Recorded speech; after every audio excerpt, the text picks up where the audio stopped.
Allison and I will be presenting Hackett history. The post office called Hackett City was established in 1877. The city has the name of B.F. Hackett, the original owner of the town site. There was once a zoo called Deer Acres Zoo located on Jensen Road. 2018, Hartford School District with an elementary school and a high school merged into Hackett School District.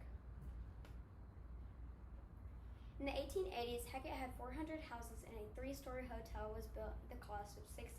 The first public school was opened on September 2nd, 1895. The current Hackett School was built in 1930. We have more playground equipment than in the 1950s, and the school dress code has also changed. It used to be girls wearing dresses and boys wearing jeans and shirts. Nobody wore shorts. The school's mascot has been the same since the 1950s, Hornets. Sports were added to the school between 1946 and 1953. The first sports at the current Hackett School were basketball and baseball. The school also added football in 1974 and 1975, and added chess to the GT program for 7th grade and above in the 2000s. Sources: Encyclopedia of Arkansas, Bill Pittman, David Rathbun, and Old Hackett Gym Trophies. Pop quiz. When did Hartford merge into Hackett? 2018. How much was a 3-story hotel? $6,000. When was Hackett School built? 1930. The end. And here is Christine Neal with her presentation.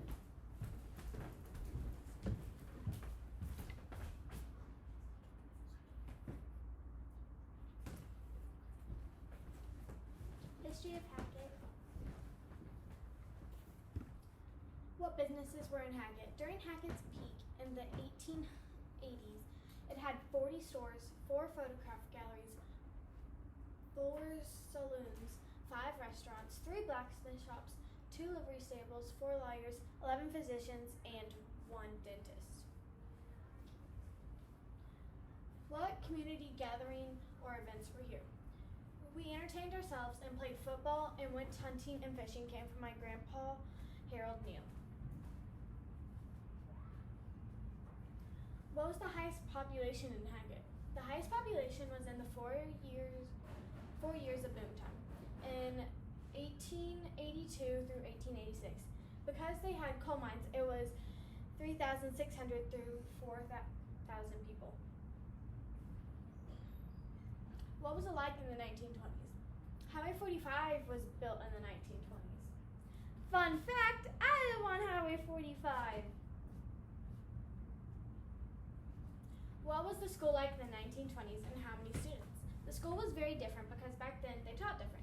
They had reading, English, math, social studies, history, and science all in one day.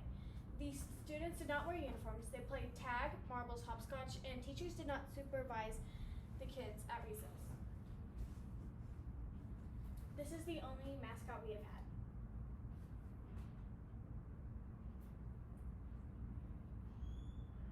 Here is a picture of the old school that got taken down with some tornadoes. My grandpa is in this picture, somewhere in this area. Then here are all my resources. Next up is Channing Baby.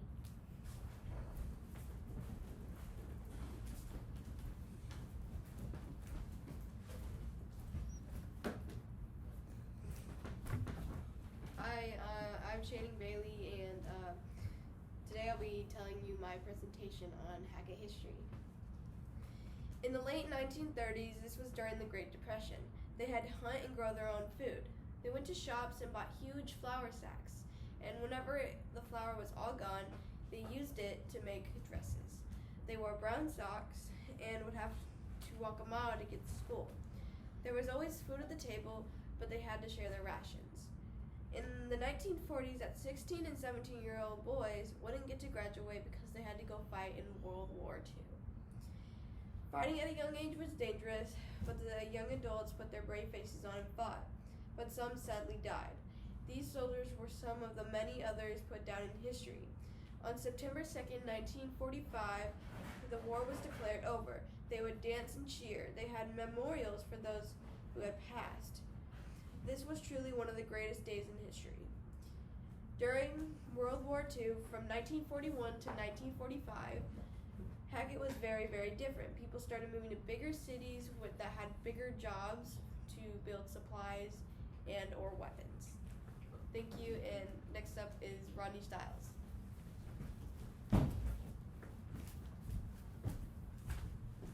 my name is Rodney Stiles. I'll be presenting to you my part in the book. There used to be a coal mine in Hackett that my nanny's grandpa used to work at, but sadly he died due to the coal getting inside his lungs. The girls wore dresses and the boys wore baggy shirts to school. The high school kids mostly worked in cafes or after school. Also, they had it hard since they didn't have backpacks like today to carry all their books. In addition, they didn't even have many people in school. Next up is Cameron Hamilton. I'm Cameron Hamilton. I'm going to be presenting my part in the book. Not many people had a TV in the 1940s, but they came to other people's houses with a TV for special sporting events. My great uncle was one of the people who had a TV. His neighbors came over sometimes to watch TV.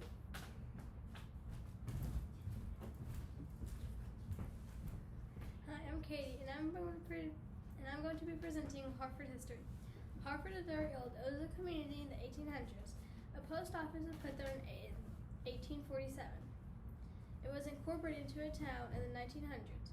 Hartford got its name in honor of Betsy Hart, widow of James Hart, who lived near the crossing of West Creek that people called Hartsford. In 1920, Hartford had 8 doctors, a hospital, 2 dentists, several lawyers, and a lot more. The estimated population in the 1920s was about 4,000 people. In the 1920s, the School of Hartford began to build a playground. Before that, the kids would play in the road. Will Ramsey and David Moore owned a store in Hartford that sold musical instruments, phonographs, and sheet music. Hartford was famous for its gospel music publishing. They also had singing schools in Hartford. Hartford High School was the first school in Arkansas with a lighted football field. Hartford's team name was the Hartford Hustlers. They got their name from their basketball team being one of the best teams in Arkansas. Hartford's mascot was the beaver. Next up, Julian Noel.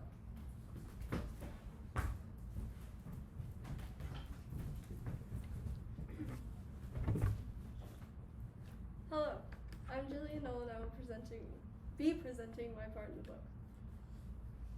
Bonanza was originally a coal mining city. A lot of cities in Sebastian County started as coal mining cities. It was a mining city on November 26, 1998. That is when the town had gotten a mayor.